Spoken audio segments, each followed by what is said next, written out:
veo, ya tenemos bastante gente que se va sumando. Me dijeron también que esto hay que arrancar puntual y la gente se va sumando cuando quiere.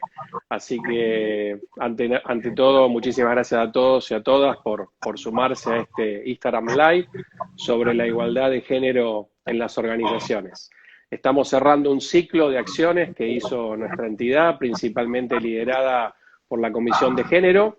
Y hoy, bueno, gracias a Carolina que se prestó a esta entrevista, como presidente de la entidad, es un honor entrevistarte y de alguna manera dar un broche de oro a todo el trabajo que vino haciendo la Comisión de Género en este mes de la mujer o de validación de los reclamos o de la lucha de género. Voy a contar un poquito, Carolina, no te pongas colorada, una pequeña versión de tu currículum, porque es muy largo, así la gente también te conoce un poco más. Vamos a decir, por ejemplo, que sos una de las figuras destacadas por la BBC como una de las mujeres más influyentes, que tu activismo ha contribuido a impulsar la agenda de igualdad de género en nuestro país. Sos autora del libro Rompimos el Cristal, una antología de conversaciones con 18 mujeres argentinas que han logrado destacarse en el mundo de los negocios, el arte, la política y la ciencia. Fuiste la primera mujer en alcanzar un cargo directivo en la UIA, creo 132 años, la UIA venía rápido, ¿no? Y nos conocemos, bueno, de hace bastante porque liderás una empresa autopartista de nuestra querida FAC, Industrias Guidi, y empleas nada más y nada menos que a más de 500 personas. Así que es un poco como para contarle a la gente que nos está acompañando el feedback, la trayectoria de Carolina. Bueno, arrancamos, ¿no? La primera pregunta tiene que ver un poco con el libro. ¿Cómo surgió tu interés en escribir, ¿no? Rompimos el cristal. ¿Y en qué momento sentiste que podía ser una voz relevante para impulsar la agenda de la igualdad de género? Bueno, la verdad que tengo que decir que el libro surge y es posible porque hubo un grupo de editoras muy determinadas en Paidós, que es parte del Grupo Planeta, que le agradezco la cuenta para poder hacer esta transmisión que nos está prestando, que básicamente, como todos creo hoy día en esta sociedad en la que estamos viviendo, empezamos a ponernos esos famosos lentes violeta y empezamos a mirar nuestra realidad con esta perspectiva de género que se habla tanto. Y en Paidós en particular, Paidós Empresas, que es una de las partes editoriales del Grupo Planeta, bueno, la verdad que venían con un déficit de mujeres autoras. Y entonces, desde un lugar muy proactivo y muy positivo, salieron a buscar mujeres que pudieran hablar sobre temas que tenían que ver, en principio, con el management, con el liderazgo femenino en las organizaciones y demás. Y fueron ellos que me contactaron a mí con la idea de hacer un libro. Y al principio la idea del libro era más una idea más autorreferencial, ¿no? Cómo yo podía escribir algo que sirviera a otras que están en organizaciones, queriendo hacer sus carreras y demás. Idea que, confieso, no me terminó de gustar, porque me parecía que lo autorreferencial no iba a poder ahondar demasiado, que cuando uno piensa en estos temas de género, tenés que tener como una mirada muy no sectorialista, sino transversal, federal, digo, nos pasan cosas como mujeres en distintos ámbitos, en distintos lugares, y le contrapropuse a Paidós hacer un libro que vos recién presentaste, que finalmente es una antología de conversaciones, son entrevistas a 18 mujeres de estos lugares, digamos, bien representativos de una sociedad, la política, las empresas, el arte, la ciencia, y así surge este libro de entrevistas, en donde de alguna manera tenés las voces de 18 mujeres que creo cada una de ellas a lo largo de las entrevistas demuestra que hay una razón por la cual está bueno leerlas y escucharlas, y me parece que terminó siendo una idea que, nada, mejor que la inicial, y bueno, yo muy agradecida porque la experiencia de poder hacer un libro es algo magnífico, y lo disfruté enormemente, todo el proceso, ¿no? ¿Y vos te diste cuenta, tomaste conciencia de que empezabas a ser una voz autorizada en la agenda de igualdad de género?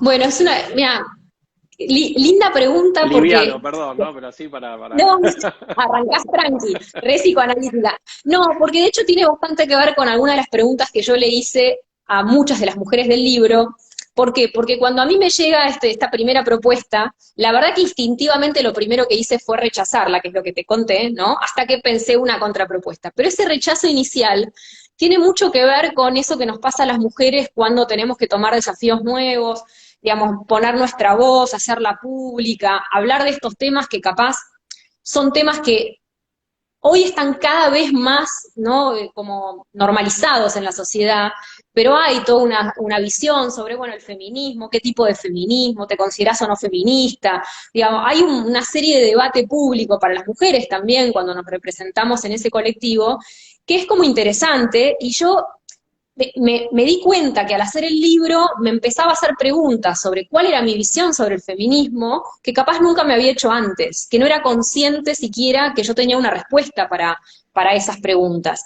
Y en el preguntarle a otras, necesariamente te autopreguntás, digo, ¿cuál sería tu respuesta sobre estos temas? Y entonces siento que si al inicio del proceso del libro yo no me pensaba como una voz muy autorizada para hablar de estos temas, más allá de alguna experiencia personal, todo el proceso de desarrollo del libro, las conversaciones con estas 18 mujeres, las cosas que leí para formarme, hoy me ponen, creo, en otro lugar, ¿no? Es como todo un aprendizaje bueno, que tengo a partir de este libro, pero hace 2 años me preguntabas, y bueno, un poco mi rechazo instintivo tenía que ver con esto. Yo voy a hablar de estos temas, bueno, se aprende, ¿no? Así que... Mira, justo preguntaban en el chat que habías aprendido de las entrevistas, lo acabas de decir. Bueno, a vos te toca, por ahí mucha gente que nos está escuchando, que tiene más que ver con el ámbito de la industria de reuniones, congresos, convenciones, poco conoce el ámbito industrial, metal mecánico, autopartista, ¿no? Y vos te ha tocado, estás liderando una empresa autopartista y a la vez representando a tu sector autopartista en la UIA. ¿Y qué consideras que te permitió romper el cristal ahí? Bueno, ahí tengo malas noticias en realidad, o buenas para mí. Yo siempre digo que yo parto de una situación muy privilegiada en ese sentido, en esta idea de los techos de cristal, ¿no? Primero, expliquemos 2 segundos qué es techo de Sí, cristal adelante, por para favor. quien capaz lo escuchó nombrar en algún lado, pero no tiene bien en claro. Techo de cristal es una frase que se acuñó hace ya mucho tiempo, un par de décadas, para representar esta idea de que la mujer en las organizaciones, en los espacios de decisión y de poder, tiene un techo. Y ese techo se representa como de cristal porque en realidad no parecería haber nada en lo concreto que impida que una mujer llegue a la posición más alta de una organización, y sin embargo, las mujeres no llegamos. Las mujeres somos muy minoritarias en los directorios de las empresas, somos minoritarias en casi todos los espacios en donde no se ha implementado alguna herramienta tipo garantía de equidad, cupo, etcétera, ¿no? Entonces, este techo de cristal refiere a esa situación, a ese tope que las mujeres tenemos, y un poco yo digo que tengo una situación privilegiada respecto de ese tope, porque uno de los aspectos que se mencionan muy fuertemente en esto de la perspectiva de género es que las mujeres tengamos más modelos de rol, ¿no? Que podamos representarnos en otras mujeres que han podido transitar esos caminos, más allá de que hace falta un montón de cosas de la política y de la política pública, después podemos hablar de eso, porque no depende del entusiasmo individual, digo, vos podés tener todo el poder del mundo en vos misma y hay un montón de cosas bien concretas que hacen que no pueda llegar. Después hablamos de eso, pero en lo concreto, ¿hay modelos de rol? No los hay. Entonces las mujeres no tienen en quién representarse. Yo tengo una situación muy privilegiada porque me crié en el seno de una familia en donde mi madre es empresaria en el mundo automotriz, que es un lugar absolutamente machista. Entonces yo hoy digo que mi situación cuando me siento en la mesa de la UIA, que son 25 varones, o en la mesa FAC, que estamos un poco mejor, hay más mujeres, eh, es una situación muy privilegiada porque lo hago desde un aprendizaje de un modelo de rol que pude tener cerca desde que soy muy chica. Eso es algo que no tienen la mayoría de las mujeres y entonces es una barrera, porque si no hay modelos de rol es como que no te representás en esa posibilidad, ¿no? Clarísimo, clarísimo. Enganchado con eso está el tema del mérito, ¿no? Nosotros muchas veces esto hasta lo hemos discutido por ahí en nuestra organización y en esto que decías vos, me gusta lo que decís, que fuiste aprendiendo con las entrevistas. Entonces, ¿vos crees que el mérito es una herramienta para romper el cristal o tienen que estar las condiciones específicas de las organizaciones? Mira, es interesante el tema del mérito porque me permite hablar de algo que suelo ser bastante vehemente con esto, que es esta idea cuando se discute en las sociedades si está bien o no poner garantías de equidad. Por ejemplo, la herramienta del cupo es una garantía de equidad. Por ejemplo, una terna que considera que sí o sí tiene que haber una mujer en el marco de esa terna cuando se promociona gente dentro de una organización, y otra serie de cuestiones que uno puede hacer para de alguna manera acelerar esta agenda de más representación de la mujer. Muchas veces lo que se contrapone contra estas garantías de equidad es, bueno, pero si le pones este tipo de ayudas, entre comillas, entonces, digamos, no hay meritocracia, ¿no? Hay una suerte de falsa dicotomía entre la idea de un cupo y una meritocracia. Y en realidad, eso no es así, es un gran mito, porque en todos los lugares y organizaciones donde tenés garantías de equidad, donde se ha implementado un cupo, y hay estudios de esto, está comprobado que la calidad de las personas que terminan accediendo gracias a esas herramientas de equidad como el cupo, tienen más meritocracia que incluso los varones contra los cuales competían. Si vos ves el Congreso de la Nación Argentina, que hoy tiene una buena representación de mujeres gracias a que existe un cupo en la política en Argentina, si no la mujer no estaría representada como está hoy en ese Congreso, y mirás los estudios que tienen las mujeres diputadas, tienen en general muchos más estudios universitarios en porcentaje que sus varones, y llegaron por cupo. Entonces hay una falsa dicotomía entre meritocracia y herramientas de igualdad. Excelente, lo definiste muy bien. Te saco un poquito del tema específico de género. En el libro vos te definís como desarrollista, después vamos a enganchar con lo que vos decías que hay que hacer desde el Estado. A vos te ha tocado estar de los dos lados del mostrador también, o sea, hiciste tu aporte. Eh, es sin red esta pregunta. ¿Qué opinión tenés vos del sector de la industria de reuniones, los congresos, las exposiciones para el desarrollo del país? Bueno, creo que son un ámbito, digamos, siempre importante porque son un ámbito de difusión. Todos nosotros, digamos, desde distintos espacios nos reunimos, hacemos actividades convocando a nuestros asociados o digamos, nuestro grupo de pertenencia, y en general se hacen muchos eventos y convenciones que tienen que ver con difusión, ¿no? Con difusión de información, con difusión, digamos, de conocimiento, con el famoso networking, que es tan importante para la vida institucional de un país, en donde las instituciones encuentran su lugar de reunión y demás. Hoy la presencialidad, me imagino, y me contarás vos, esta imposibilidad de lo presencial genera, me imagino, en el mundo de ustedes todo un dilema de adaptación. Así todo creo que necesitamos encontrarnos, ¿no? Necesitamos encontrarnos en la presencialidad, en la virtualidad, para informarnos, para conocer más, para aprender. Me parece que tienen una, una capacidad desde esos espacios que ustedes generan de aportar en esta agenda de la perspectiva de género. Muchas veces planteamos, las que venimos trabajando estos temas, que por ejemplo hay que tener una curaduría con perspectiva de género de los eventos que se realicen, ¿no? Asegurar que no haya paneles, por ejemplo, en donde todos los disertantes sean varones. Me parece que ese tipo de cosas podrían ser reglas que ustedes pueden ir aplicando, buenas prácticas, digamos, que está buenísimo que se vayan cada vez más masificando. Conozco muchísimas organizaciones que, digamos, no participan de eventos si está el clásico all-male panel, ¿no? El panel solo de varones. Y ese tipo de cosas pueden fijar un estándar que me parece que es interesante, ¿no? Para que ustedes conversen al interior de la organización sobre cómo pueden aportar, ¿no? Excelente, excelente, y gracias por el tip. Ahí están muchos aplausitos sobre lo que estabas diciendo. Eh, a ver, vos dijiste que hay muy pocas mujeres en las mesas de decisión de la gremial empresaria, ¿no? Nosotros tenemos por ahí una situación más privilegiada porque tanto en el rubro de servicios como ser la hotelería, la organización de eventos, hay una gran masa de trabajadoras, digamos, ¿no? Una gran presencia femenina en esta industria, y eso de alguna manera también condiciona el vínculo, ¿no? Hombre-mujer dentro de estas organizaciones o en nuestro sector.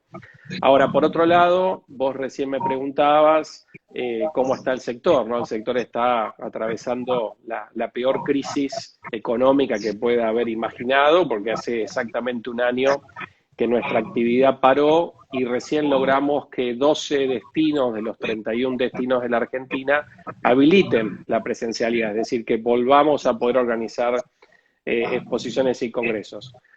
La gente, la verdad que muchos quisieran que estemos todo el día hablando de esto, pero nosotros no quisimos abandonar esta agenda de género y esta visión un poco más abierta, porque me parece que lo acabas de definir vos muy bien, tiene mucho que ver con lo que viene, ¿no? O sea, este reconstruirse de las organizaciones también tiene que incorporar muy seriamente y de una vez por todas todos estos elementos a los que vos haces referencia.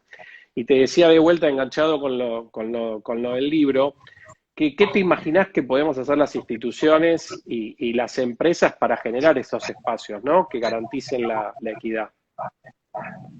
Bueno, son muchas las políticas que se pueden implementar.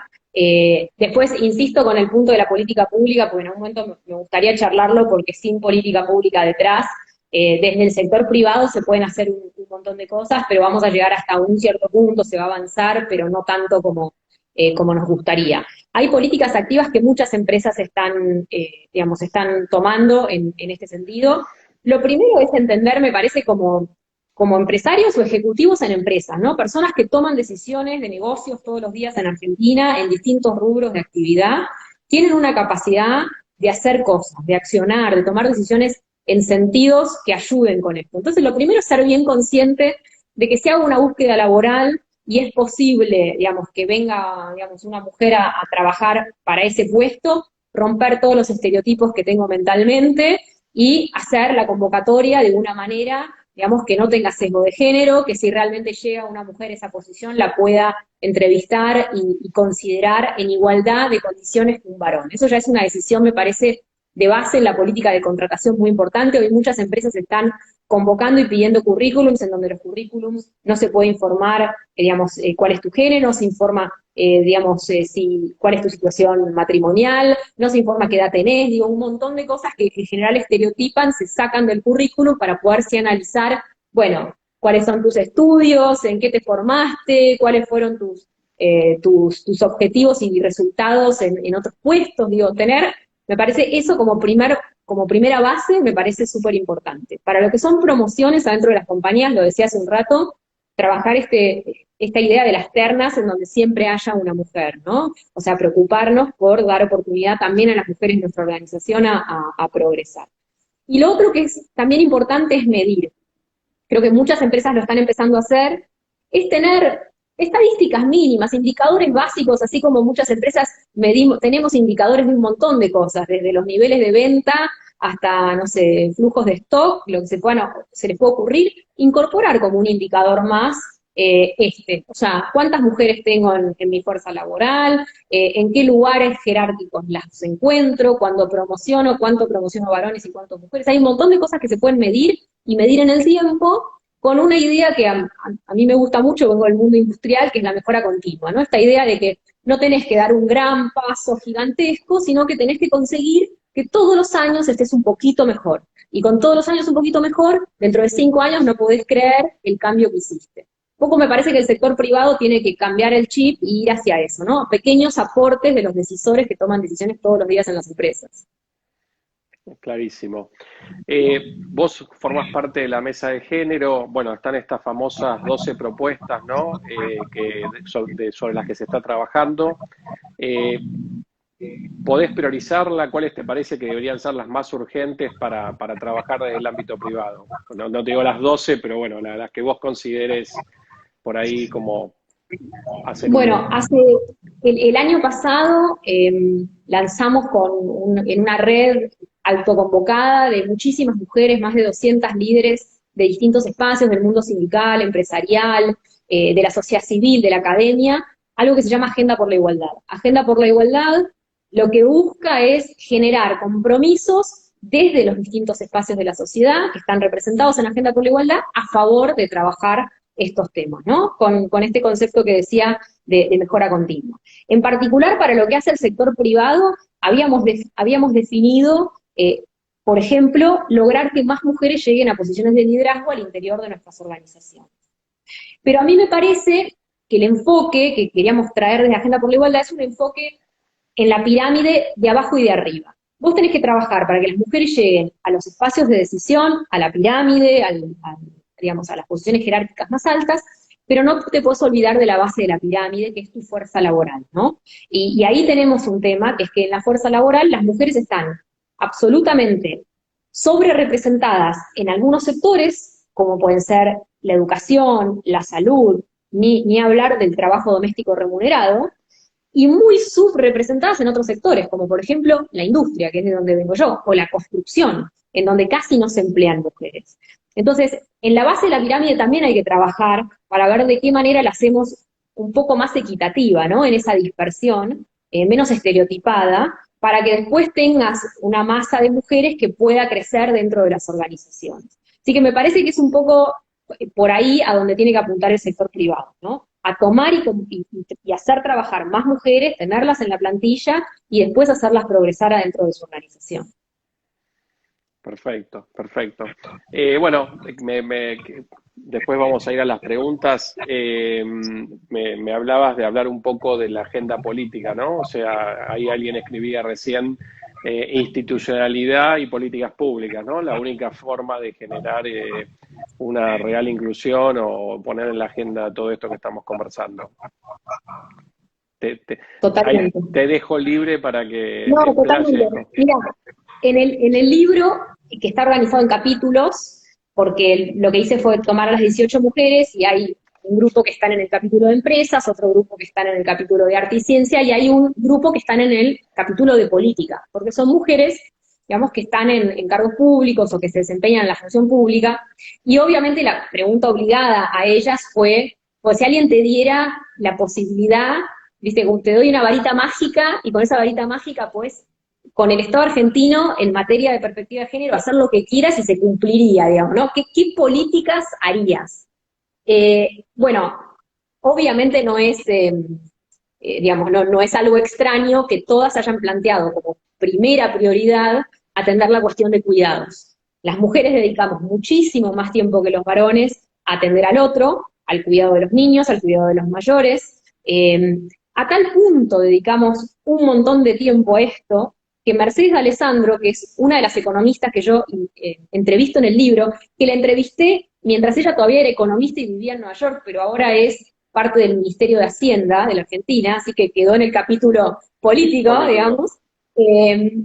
Tanto es así que ella hizo, el año pasado publicó un estudio muy interesante de la Dirección Nacional de Economía y Género, en donde ella valorizó, si nosotros le pusiéramos un valor monetario a la cantidad de horas que las mujeres dedican al cuidado de los otros, ¿cuánto representaría esto respecto del Producto Bruto? Bueno, increíblemente representa el 16% del producto. Es decir, sería el sector de actividad más importante de la economía argentina por encima de la industrial. Entonces, es lógico que las políticas lo que te planteen cuando les decís qué puedes hacer en materia de política pública, qué hay que hacer en realidad, no qué puedes hacer, te dicen hay que atender a la cuestión de cuidados, hay que generar una red de contención que le permita a la mujer liberar horas, disponibilizar horas para poder estar en el mercado laboral en igualdad de condiciones. Y eso tiene que ver con cuidados de primera infancia, guarderías, doble escolaridad cuando se necesita para poder ir a trabajar, ¿no? Una serie de atenciones que hoy, la verdad que son muy difíciles. O sea, si vos sos una persona que quiere trabajar, mujer, no tenés nadie en tu núcleo familiar que te pueda ayudar, y no tenés la posibilidad de subcontratar en el trabajo doméstico remunerado, tenés mucha menos disponibilidad de horas. Entonces ahí hay una iniquidad de base muy fuerte que es muy difícil de solucionar si no entra el Estado, en donde sabés que hay muchos países que tienen esto muy desarrollado. Las licencias, por ejemplo, las licencias de maternidad y de paternidad, ¿no? Las licencias parentales es otro aspecto del área de cuidados que requiere de la política pública. Así que un poco, te diría, la cuestión de cuidados es la primera política pública, y después las mujeres también mencionaron, las políticas del libro mencionaron otra cuestión que me parece importante, que tiene que ver con la educación. Si vos querés que las mujeres dejen de estar subrepresentadas en sectores de actividad como el industrial, por ejemplo, por nombrarte uno, necesitas que estudien más las carreras técnicas, científicas, tecnológicas que esos sectores requieren. Y las mujeres, lamentablemente, en todo lo que hace a ciencia, tecnología, ingeniería, matemática, IT y demás, la verdad que entramos menos en esas carreras. Entonces, bueno, ¿qué política pública podés hacer que incentive la currícula, la matrícula de mujeres en esas carreras? Ese es otro aspecto de la política pública muy importante. Y no te quiero Bien. seguir aburriendo porque No, se no, nos no, van no, a no, ir. no, no, no, no, no, perfecto, perfecto. Aparte, están preguntando como locos, no llego a leer todo lo que... Acá tenemos saludo para Ana María Arango desde Colombia, mira, nos están viendo de Colombia. Ah, muy bien, gracias, gracias ahí. Me pregunta, ¿qué tan machista sentís que es la Argentina versus otros países de Latinoamérica, perdón, en el ámbito empresarial? Bueno, la verdad que es una pregunta que no puedo responder acabadamente porque no me considero una experta en otras sociedades. O sea, yo puedo mirar lo que pasa en la nuestra y la verdad que no podría comparar con otros lados, o si lo haría sería muy injusta en mi comparación.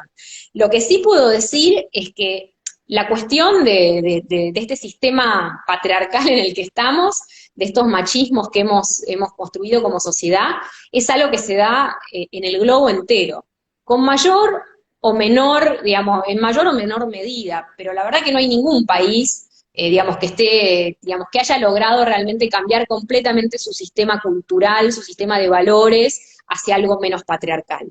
Es cierto que hay algunos países en donde este debate es fuerte, y creo que la Argentina ahí, en el marco de América Latina, hace punta, digamos, el debate del aborto es un debate que la Argentina, digamos, llevó adelante por un periodo de tiempo importante hasta que logró esta ley, y es una de las patas de la agenda feminista, no es la única, pero sí me parece que la Argentina en ese sentido hace punta en materia de algunas políticas públicas. Ahora, nos sigue faltando un montón, porque la Argentina, por ejemplo, volviendo a lo que decíamos recién, tiene una licencia parental de 2 días.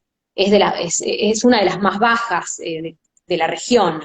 Entonces, ¿no? Hay como un poco de cada cosa, ¿no? Como que creo que como sociedad estamos avanzando en buen camino y todavía hay alguna política pública que nos falta ponerla un poco más a tono con lo que pasa en otros países de Latinoamérica. Clarísimo. ¿Cómo ves a las nuevas generaciones que ya tienen mucho más naturalizada, ¿no? La importancia de la igualdad en todos los aspectos. Yo odio ser autorreferencial, pero estoy deconstruido por mis hijas, ¿no? Tengo 2 hijas, 17 y 21, entonces me han hecho un entrenamiento intensivo de cómo uno tiene que cambiar la forma de encarar. Pero ¿cómo ves a las nuevas generaciones que se están insertando, ¿no? En la vida profesional? Yo ahí veo me provoca dos reflexiones hablar sobre las nuevas generaciones.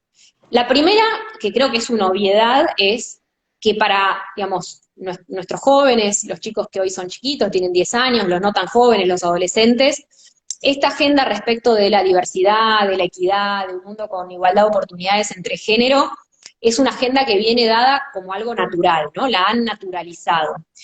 Tanto es así que yo tomo las palabras de Brenda Austin, que es una diputada del radicalismo que entrevisté en el libro, y está en el capítulo de política, obviamente, en donde ella dice algo, digamos, que es interesante. Plantea, no solamente para un partido político, sino para cualquier organización, que no esté haciendo una buena lectura de este siglo XXI, a propósito de esta agenda que los jóvenes ven como natural, que ella dice, no es solo la agenda de género, es también la agenda medioambiental, ¿no? Ella plantea como esos dos grandes ejes de la agenda joven.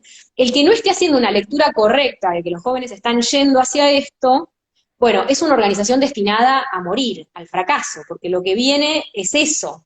Entonces, digamos, el que todavía no se dio cuenta, le queda un poquito, pero tiene que hacer el clic, porque hay una generación que lo demanda. Esa es la primera reflexión. Y la segunda tiene que ver, acá para tirarnos un poquitito a vos y a mí, a los que nos estén escuchando más o menos de nuestra edad, nos ponemos algunas estrellas, es una generación que hemos criado, digamos, las personas que hoy tenemos más de 40 años. Sí. Entonces, hay algo en el cambio cultural que nosotros, como generación, estamos habilitando creo, una crianza que es una crianza distinta a la que tuvimos nosotros, en donde hemos preguntado mucho más, en donde hemos permitido los disensos, que nos cuesta un montón con otras cosas a veces, porque a veces decimos, ¿por qué le pregunté tanto? Pero gracias a que preguntamos un montón, creo que esa generación tiene unas libertades para pensarse, digamos, distintas a las nuestras, y nos está imponiendo agenda hoy, y es una agenda que es del siglo XXI, o sea, el siglo XXI es el siglo de la mujer, es así, o sea, es el siglo en el cual vamos a lograr romper, digamos, todas esas brechas, y lo vamos a hacer por esa generación, así que me parece que, nada, que es importante tenerlo en cuenta para no quedarse completamente afuera. Ya estamos afuera acá de Instagram, vos y yo intentando hacer esto, no nos quedemos afuera de la agenda temática. No, no, tiraste lo del siglo XXI, del siglo de la mujer, lluvia de corazones. Viste, yo te voy contando lo que va Obvio. pasando acá. Ahí mandaron un montón de likes. Eh, Caro, el tema del libro seguramente te confrontó, digamos, las mujeres las elegiste vos, ¿cómo surgió la idea de elegir las entrevistadas? Sí, las elegí en un proceso que fue muy culposo porque obviamente no querés nunca hacer un corte y pensás, hay un montón de otras mujeres que quisiera entrevistar, que son valiosas, que tienen para aportar, pero en algún momento, digo, la editorial fue clara, tiene que ser leíble una cantidad de páginas. Así que lo que hice para que fuese menos culposa esta decisión es establecer como criterios objetivos y ceñirme a ellos. Entonces, el primero fue generacional. Justamente dije, voy a entrevistar mujeres que están en la mitad de la vida, están como yo, que tienen 40, 40 y pico, capaz un poco menos, pero están ahí. Así que ese fue el primer punto, digo, que me permitió decir, bueno, estas no, de este grupo. Después, el segundo era poder mostrar distintos sectores de actividad, ¿no? Entonces, que estuviera reflejado el arte, la ciencia, la política y las empresas, pero las empresas también distintas actividades. Tengo una productora agropecuaria, hay una industrial, hay mujeres de la tecnología, del software, o sea, digamos, distintos sectores de actividad. Y después el otro criterio fue el federal. Me parecía muy importante que no fuera un libro centrado en la visión de mujeres que, digamos, se criaron y se desempeñaron en el marco del AMBA, ¿no? General Paz y un poquito más, y buscar, digamos, mujeres que se desempeñan en distintos puntos del país. Así que, y también, no pude ir a todos, pero estuve en Río Negro, en Córdoba, en Santa Fe, en Jujuy, y la verdad eso también le aporta una riqueza, me parece, de miradas desde el federalismo. Nuestro país es un país muy grande, con territorios muy distintos, entonces estaba bueno. Así que eso fue lo que hice para elegir a las 18. Excelente. ¿Y notaste diferencias en esta recorrida federal? O sea, ¿notaste situaciones distintas? Mirá, la verdad, mi conclusión es que sin importar el lugar en el que nazcas, y por eso lo hilo con tu pregunta anterior, ¿no? O la pregunta Mm, de la persona creo que era de Colombia, nos sí. estaba preguntando por las diferencias latinoamericanas. La realidad es que sin importar el punto del país en donde vos te estés desempeñando, como mujer, o sea, hay algo en la naturaleza digamos, de nuestro género que hace que nos enfrentemos con barreras parecidas, incluso si estamos en lugares muy distintos. El patriarcado, digamos, es un sistema de valores, como decía, que está en todos lados, no opera en AMBA nada más, y tampoco sentí que operara más en otros lados. Si bien está esta cuestión de que hay algunas provincias que pueden ser más conservadoras, uno a veces dice, pero la verdad que no, o sea, yo me encontré con desde prejuicios y estereotipos hasta Mm, las cosas buenas también, habilitantes de la mujer rompiendo cristales en distintos puntos del país. Así que contestaría que no. ok. ¿Y qué te sorprendió de estas entrevistas? Porque antes me dijiste aprendí con las entrevistas o así, algunos emergentes de las charlas o algo que realmente te cambió la perspectiva, ¿no? Y la verdad que son muchas cosas, son pequeñas, digamos, anécdotas, diría, de vida. Y te encontrás en las historias de ellas, porque bueno, hoy son todas mujeres que, nada, son unas regenias todas. No sé, Analía Siwick, por ejemplo, hace física cuántica en el Centro Atómico Bariloche, pero se crió, una gran parte de su crianza está en Guatraché, La Pampa, que es un pueblito muy chiquito, y que ella te cuenta, por ejemplo, que uno de sus no modelos de rol, pero sus mentores, la que para ella posibilitó que ella después fuera una persona que fuera a estudiar y fuera doctora en física cuántica, es una profesora de matemática de su primaria en Guatraché. Y a lo largo del libro te encontrás con anécdotas así, como pequeñas anécdotas de personas que le tocan la vida a otro, en la educación en particular pasa mucho, ¿no? O sea, esta maestra que realmente, digamos, definió las posibilidades de una chiquita que dijo, sí, yo puedo hacer matemáticas, sí, yo puedo hacer todo esto, y bueno, y se largó al mundo a hacerlo. Y después, digamos, otras anécdotas lindas, no sé, Pamela Scherer, por ejemplo, es la fundadora de Movimetrics, que es una empresa de tecnología en Jujuy, ¿no? O sea, ella vende servicios tecnológicos de software, de programación desde Jujuy, y vos entras a sus oficinas y ves a, no sé, casi 20 personas todas conectadas con triple pantalla en el medio de Jujuy, ¿entendés? Con los Los cerros cerros. claro, y te imaginás otra cosa y te encontrás con ella emprendiendo ahí. Y ella es una chica a la que el padre le dijo que la tecnología no era para mujeres, y que ella se iba de la casa el día que se casara. Y termina haciendo esto, ¿no? O sea, una emprendedora tecnológica en Jujuy dando oportunidades a chicos de allá. Hay un montón de historias así que no sé si saco una gran conclusión, pero que te llenan, porque decís, mira qué interesante, digamos, lo que le ha pasado a estas mujeres, ¿no? Como hay veces que hay historias que habilitan e historias que no habilitan, pero incluso las que no habilitan, yo sentí que generaban como una fuerza rebelde, viste, que hacía que, bueno, ¿sabés qué? No voy a dedicar, no puedo tecnología, armo Nubimetrics en Jujuy, ¿entendés? Como una cosa como muy revolucionaria. Qué grande, sí, es verdad. Eh, a ver, tenemos ahí, vamos a ver si nos tienen alguna pregunta. Ah, si no, te pregunto yo.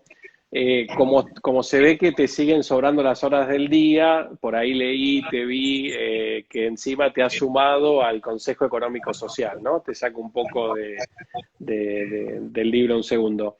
Eh, ¿Cómo ves esta Argentina, no? Porque vos recién decías el tema de las políticas públicas, ¿no? O sea, ¿cómo sentís que estamos en tema de políticas de género? ¿Qué pensás que falta en este tema?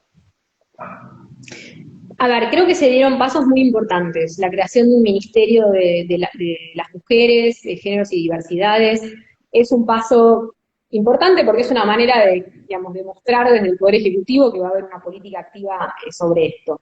Se está trabajando, hablábamos recién del tema de los cuidados, que es un gran tema, Ujú. se está trabajando en una comisión, una suerte de comisión de expertos que se armó para hacer un anteproyecto de ley para enviar al Congreso sobre la cuestión de cuidados. Yo siento que están empezando a pasar cosas en materia de política pública. Hay una mirada también respecto, esta mirada que tenemos todos respecto de no puede haber una foto solo compuesta por varones, que es, si se quiere, algo simbólico, pero también nos hacemos de símbolos todo el tiempo, entonces lo simbólico también es importante. Empiezan a pasar estas cosas, y no solo a nivel del Poder Ejecutivo Nacional. No sé, la Ciudad Autónoma de Buenos Aires tiene un presupuesto que tiene perspectiva de género porque tiene identificadas las partidas de acuerdo a si influyen favorablemente o no en esta cuestión de la mujer y las brechas que hay. Eh, digamos, hay secretarías de género o ministerios de la mujer en distintos puntos del país, o sea, gobiernos provinciales que también avanzan en esta agenda. O sea, me parece que un poco refleja este cambio de época que estamos viviendo, están empezando a pasar cosas, estamos muy lejos todavía de realmente romper todas estas brechas digamos, y saldarlas, pero estamos empezando a transitar ese camino. Me parece que eso es importante y no tiene que ser visto como algo de una administración, sino como un trabajo conjunto de toda la sociedad. Y creo que todos estamos aportando, porque que ustedes desde AOCA estén haciendo hoy este evento en el marco de una comisión de género que ya viene trabajando sobre eso, que la editorial Paidós me haya contactado porque son conscientes que tienen que haber más mujeres publicando. Somos todos los que estamos avanzando esta agenda. Así que eso me parece también es muy positivo.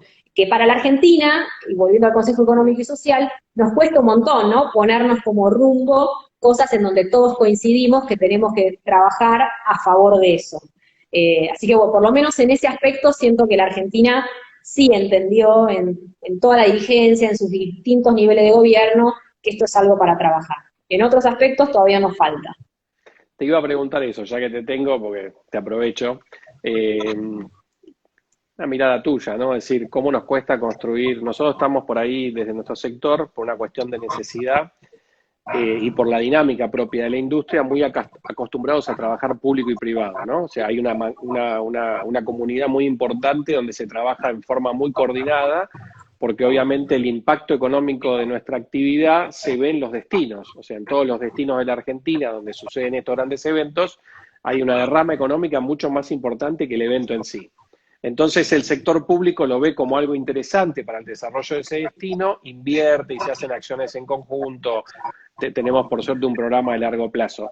Ahora, muchas veces vemos esto y cuesta traspolarlo a otras agendas de otros sectores productivos, ¿no? O sea, vos misma venís del sector industrial, yo también lo conozco muy bien, y parece que nos cuesta mucho ponernos de acuerdo en 6 temas, digamos, centrales.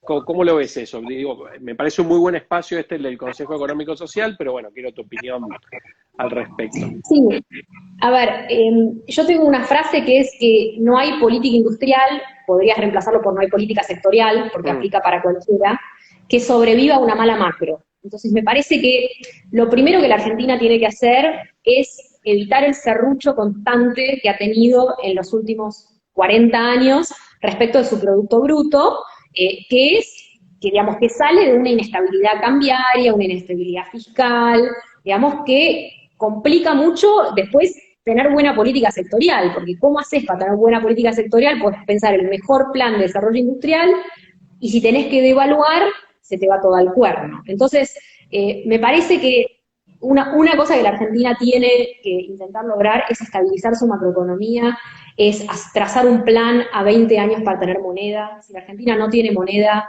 es muy difícil, siempre terminamos cayendo, ¿viste?, en las crisis por la restricción externa, porque no tenemos suficiente cantidad de dólares. Tenemos que generar un ahorro en nuestra moneda, que es algo que todavía no hemos logrado. Hay una serie de condiciones de la macro, digamos, que me parece son muy importantes.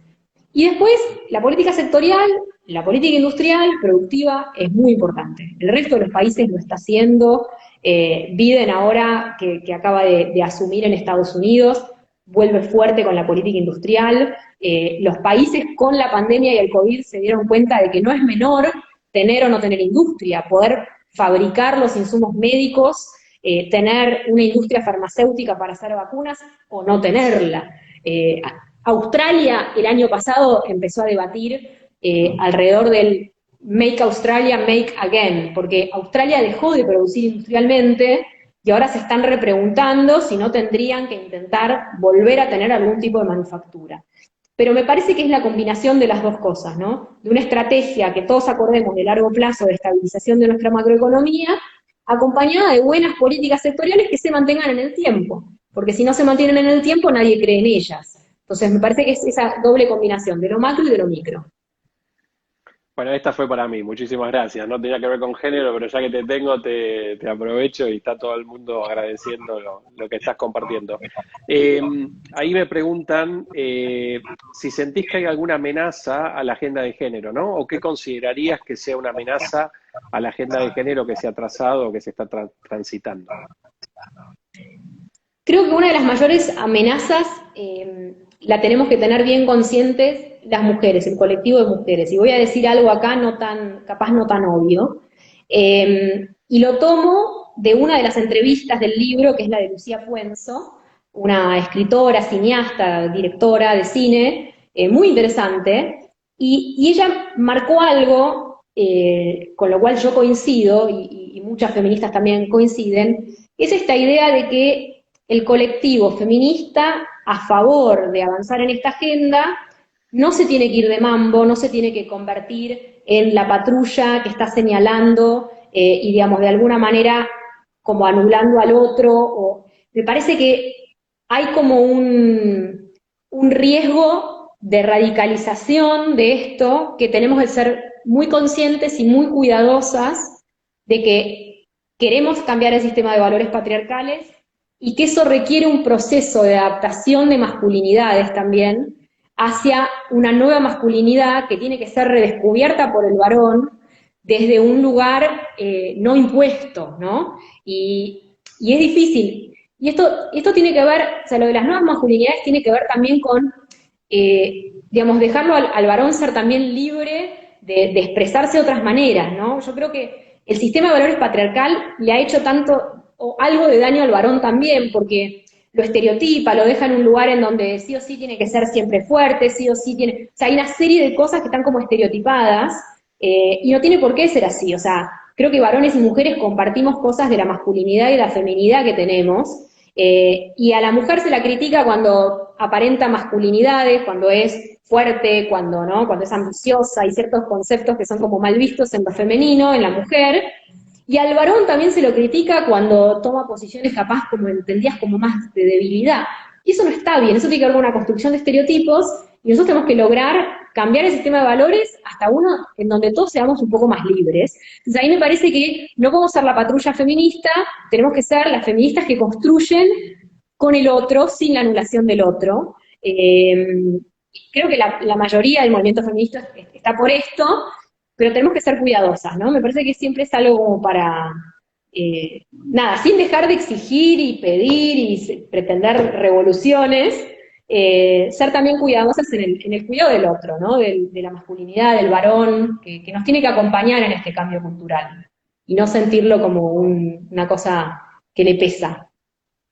No, creo que fue clara la respuesta, no le voy a agregar nada porque le hablaste al público objetivo, o sea, no voy a agregar nada porque si no uno lo puede arruinar, pero me parece que el mensaje es muy importante, muy lindo lo que estás diciendo de cara justamente a que la gente sea dinámica, ¿no? Y no se trabe y no caigamos de vuelta en situaciones que hace que todo lo que se consiguió se pierda o se retrase. Perder no se va a perder porque como bien dijiste vos, ya está. O sea, estamos haciendo esto porque este tema ya está instalado y está buenísimo que así sea, ¿no? O sea, mucho de antes deberíamos haber empezado.